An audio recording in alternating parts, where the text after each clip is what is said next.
Welcome to Naveen GK tricks. మీరు కనుక నా ఛానల్ కొత్తగా చూస్తున్నట్టయితే ప్లీజ్ సబ్స్క్రైబ్ చేసుకోండి అండ్ లైక్ అండ్ షేర్ చేయండి. Thank you.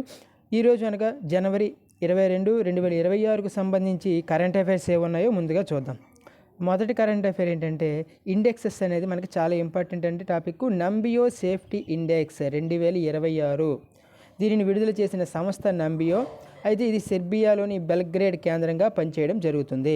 అయితే నంబియో సేఫ్టీ ఇండెక్స్లో సేఫ్టీ నగరాల జాబితా విడుదల చేసింది, అలాగే కంట్రీస్ జాబితా కూడా విడుదల చేసింది. అయితే ఈ సేఫ్టీ జాబితాలో దేశాల జాబితా పరంగా చూసుకుంటే మొదటి 3 స్థానాలు గుర్తుపెట్టుకోవాలి. అలాగే భారతదేశం యొక్క స్థానం ఎక్కడుందో అనేది గుర్తుపెట్టుకోవాలి. మొదటి స్థానము యునైటెడ్ అరబ్ ఎమిరేట్స్ UAE, రెండవది ఖతర్, మూడవది ఆండోర్రా. అంటే ఇక్కడ స్కోరు కూడా ఉంది, బట్ మన స్కోరు మొదటిది గుర్తుపెట్టుకుంటే చాలండి, 86 స్కోరు. అలాగే భారతదేశం యొక్క స్కోరు 55.8 అండి. భారతదేశం యొక్క స్థానము 70. ఇది సేఫ్టీ కంట్రీస్ జాబితా అండి, దేశాల జాబితా పరంగా చూసుకుంటే. అలాగే నగరాల జాబితా చూసుకుంటే మొట్టమొదటిగా చైనాలోని క్వింగ్డావ్ 89.2 స్కోర్ అండి, ఇది మనకి చాలా ఇంపార్టెంట్. అలాగే సెకండ్ది అబుదాబిలోని UAEలోని అబుదాబి 88.9, అలాగే ఖతర్లోని దోహా అండి, ఇది 3. మనకి ఈ స్కోర్ ఎంతగా ఇంపార్టెంట్ కాకపోయినా మొట్టమొదటి స్కోర్ ఎవరు ఉన్నారో చూసుకోవాలి.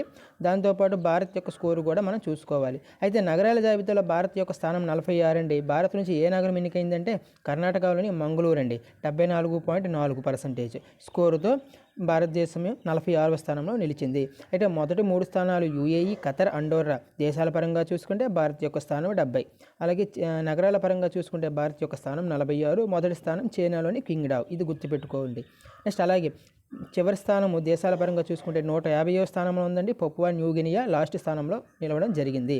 ఇది నంబియో సేఫ్టీ ఇండెక్స్ 2026కి సంబంధించి దేశాల జాబితా, నగరాల జాబితా. అయితే దక్షిణాఫ్రికాలోని ప్రిటోరియా ప్రపంచంలోనే అత్యంత అసురక్షిత నగరంగా తేలింది. దీన్ని బట్టి నంబియో సేఫ్టీ ఇండెక్స్ తెలిపింది. దక్షిణాఫ్రికాలోని ప్రిటోరియా గుర్తుపెట్టుకుని అత్యంత అసురక్షితమైన నగరంగా తేలింది. నెక్స్ట్ వన్ మరొక ఇండెక్స్ అండి, important. Employment and social trends 2026 ILO నివేదిక, ఇంటర్నేషనల్ లేబర్ ఆర్గనైజేషన్ అండి. ఇది మనకి స్విట్జర్లాండ్లోని జెనీవా కేంద్రంగా పనిచేయడం జరుగుతుంది, ILO. అయితే ఇక్కడ ILO జెనీవా నుంచి విడుదల చేయడం జరిగింది ఈ నివేదికను. ఈ నివేదిక ఏం చెప్తుందంటే, ఈ నివేదిక ప్రకారం 2026లో ప్రపంచ నిరుద్యోగిత రేటు 4.9%గానే కొనసాగుతుందని తెలిపింది. ఇది చాలా ఇంపార్టెంట్. మనకి 2026లో ప్రపంచ నిరుద్యోగ రేటు 4.9%గానే కొనసాగుతుందని ఈ ILO నివేదికలో తెలపడం జరిగింది. అలాగే ప్రపంచవ్యాప్తంగా 186 మిలియన్ల మంది నాణ్యమైన ఉద్యోగాలు పొందలేకపోతున్నారని తెలిపింది ఈ నివేదిక, 186 మిలియన్లు. అలాగే ప్రపంచ ఉపాధి వృద్ధి రేటు 2026లో 1.0%గానే అంచనా వేశారు, ఉపాధి వృద్ధి రేటు. నెక్స్ట్ అలాగే ప్రపంచ తయారీలో భారత్ వాటా 3%గా నివేదించారండి. అందులో మొదటి స్థానం చైనా 27%. ప్రపంచ తయారీలో భారత్ యొక్క శాతం 3%. నెక్స్ట్ అలాగే ప్రపంచ అనధికారిత రేటు 0.3% పెరగడం జరిగిందండి. ఇది కూడా తెలపడం జరిగింది ILO నివేదిక, ఎంప్లాయ్మెంట్ అండ్ సోషల్ ట్రెండ్స్ 2026. దీనిని తెలిపింది ఎవరంటే ILO నివేదిక. ఇది ఎక్కడుందంటే మనకి ILO జెనీవా కేంద్రంగా ఉంది, స్విట్జర్లాండ్. నెక్స్ట్ టాపిక్ అండి, చాలా ఇంపార్టెంట్. మనకి సెంట్రల్ స్కీమ్స్కి సంబంధించి ఈ టాపిక్స్ అనేవి మనకి చాలా ఇంపార్టెంట్.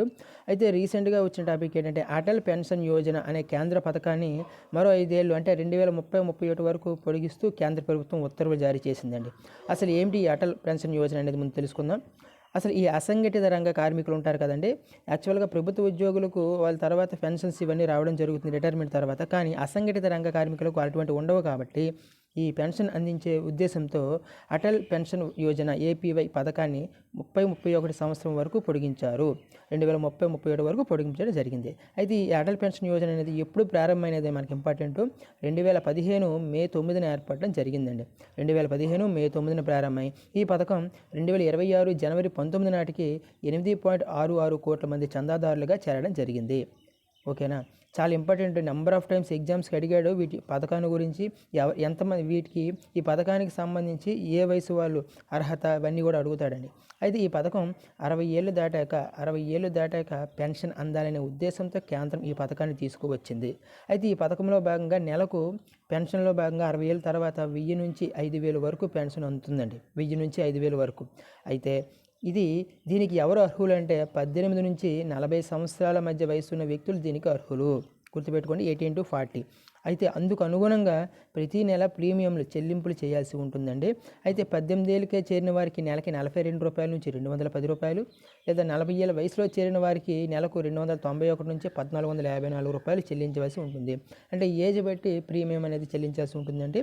18 నుంచి 40 సంవత్సరాల మధ్య వాళ్ళు మాత్రమే దీనికి అర్హులుగా ఉండడం జరుగుతుంది. చాలా ఇంపార్టెంట్ మనకి ఈ 18 to 40 అనేది నెంబర్ ఆఫ్ టైమ్స్ ఎగ్జామ్స్లో అడిగాడండి. అటల్ పెన్షన్ యోజనకు అర్హత సాధించే సంవత్సరాలు ఏదని అడిగాడు, 18 to 40. నెక్స్ట్ అవార్డ్స్ గురించి అండి. గ్రాసా మచెల్కు ఇందిరాగాంధీ శాంతి పురస్కారం 2025 ఎవరు గెలుచుకున్నారు? ఇందిరాగాంధీ శాంతి పురస్కారం 2025 గ్రహీత మొజాంబిక్ దేశానికి చెందిన గ్రాసా మచెల్ అండి, గుర్తుపెట్టుకోండి. ఇందిరాగాంధీ శాంతి పురస్కారం 2025 గ్రాసా మచెల్. అయితే ఈవిడ మానవ హక్కుల ఉద్యమకారిణిగా ఉండడం జరిగింది. అయితే దీనిని ఎవరిస్తారంటే ఇందిరాగాంధీ మెమోరియల్ ట్రస్ట్ ప్రకటించడం జరిగింది. సో ఇందిరాగాంధీ శాంతి పురస్కారం 2025 గ్రహీత ఎవరంటే గ్రాసా మచెల్. నెక్స్ట్ ఎకానమీ పరంగా చూసుకుంటే భారత వృద్ధి రేటును 25-26కు గాను 7.3%గా ఉంటుందని మూడీస్ అంచనా వేసిందండి. యాక్చువల్గా 7 నుండి 7.3%కి పెంచడం జరిగింది మూడీస్ అంచనా. మనకి వృద్ధి రేట్లకు సంబంధించి డైలీ ఒక టాపిక్ వస్తుంది కాబట్టి ఇవన్నీ కూడా ఒక దగ్గర మీరు రాసుకుంటే కొంచెం కన్ఫ్యూజ్ ఉండదండి. భారత వృద్ధి రేటును 2025-26 గాను 7.3%గా ఉంటుందని మూడీస్ అంచనా వేసింది. గుర్తుపెట్టుకోండి, 7 నుంచి 7.3కు పెంచిందండి అంచనాను. అలాగే వాధవన్ పోర్ట్ ప్రాజెక్టుకు వ్యతిరేకంగా నిరసనలు. రీసెంట్గా ఈ పోర్టుకు సంబంధించి నిరసనలు జరుగుతున్నాయి. అయితే మనకి ఇది ఇంపార్టెన్స్ ఏంటంటే వాధవన్ పోర్ట్ ఎక్కడుందని అడుగుతాడు కాబట్టి అది మహారాష్ట్ర ఉందని గుర్తుపెట్టుకోండి. వాధవన్ పోర్ట్ ఎక్కడుందంటే మనకి మహారాష్ట్రలో ఉండడం జరుగుతుంది. నెక్స్ట్ అలాగే UNESCO media and information literacy MIL media and information literacy alliance అనేది తన మొదటి గ్లోబల్ బోర్డు ఎన్నికను ప్రకటించడం జరిగిందండి. 2013లో ప్రారంభం అవడం జరిగింది ఇది మీడియా అండ్ ఇన్ఫర్మేషన్ లిటరసీ అనేది. అయితే ఈ అలయన్స్ అనేది గ్లోబల్ బోర్డు ఎన్నికను ప్రకటించడం జరిగింది. దీని యొక్క ఉద్దేశం ఏంటంటే ఈ మీడియా అండ్ ఇన్ఫర్మేషన్ లిటరసీ ఇది మీడియా మరియు సమాచార అక్షరాస్యతను అభివృద్ధి చేయడానికి, తప్పుడు సమాచారము అలాగే ద్వేషపూరిత ప్రసంగాలను ఎదుర్కోవడానికి దీని యొక్క ముఖ్య ఉద్దేశం అండి, గుర్తుపెట్టుకోండి. నెక్స్ట్ టాపిక్ అలాగే గాలి ద్వారా విద్యుత్ సరఫరా. అయితే ఇది ప్రపంచంలోనే తొలిసారిగా ఫిన్లాండ్ హెల్సింకి విశ్వవిద్యాలయము అలాగే ఔలు విశ్వవిద్యాలయము కలిసి ఈ గాలి ద్వారా విద్యుత్ సరఫరాను గుర్తించడం జరిగిందండి. మొట్టమొదటిసారిగా ప్రపంచంలోనే ఈ విద్యా సంస్థల వారు గుర్తించడం జరిగింది. ఏ విద్యా సంస్థలు అంటే ఫిన్లాండ్ హెల్సింకి విశ్వవిద్యాలయ సంస్థలు గాలి ద్వారా విద్యుత్ సరఫరాను చేయడం జరిగింది. నెక్స్ట్ అలాగే సైన్స్ అండ్ టెక్నాలజీ పరంగా చూసుకుంటే ఐఎన్ఎస్ సుదర్శిని ద్వారా లోకయాన్ 26 ట్రాన్స్ ఓషియానిక్ యాత్రను చేపట్టడం జరిగింది. ఐఎన్ఎస్ సుదర్శన్ ద్వారా లోకయాన్ 26 ట్రాన్స్ ఓషియానిక్ యాత్రను చేపట్టడం జరిగిందండి, గుర్తుపెట్టుకోండి ఐఎన్ఎస్ సుదర్శిని.